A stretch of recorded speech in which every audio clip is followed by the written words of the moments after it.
Ang Build Now Pay Later ay isang option pero hindi ito para sa lahat. At ang mahalaga, maintindihan mo yan sa simula pa lang. Kasi may criteria to. Kailangan qualified ang loto mo. Kailangan qualified ka sa financing.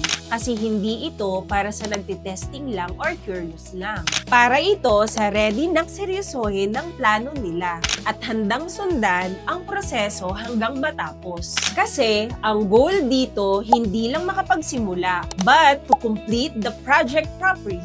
So ano nga ba ang Build Now, Pay Later program? This is the program kung saan pwede mong simulan without paying the full construction cost upfront. Instead, dadaan muna sa evaluation ang lote mo, documents mo, and financial capacity mo. For OFWs, one of the basic qualifications is a minimum gross monthly income of 100K. May required din na 200K commitment fee to start the process and show readiness to proceed. Hindi ito monthly amortization. Hindi rin ito simpleng reservation lang. This is part of qualification and commitment process para masigurong serious, ready, at kayang sundan ang construction plan hanggang matapos. Hindi ito shortcut, hindi rin ito magic. It is a structured way para masimulan ng bahay mo with proper financing, proper process, and proper guidance. Kung gusto mong malaman kung qualified ka sa Build Now Pay Later setup, pwede namin kayong i-assess para mas malinaw.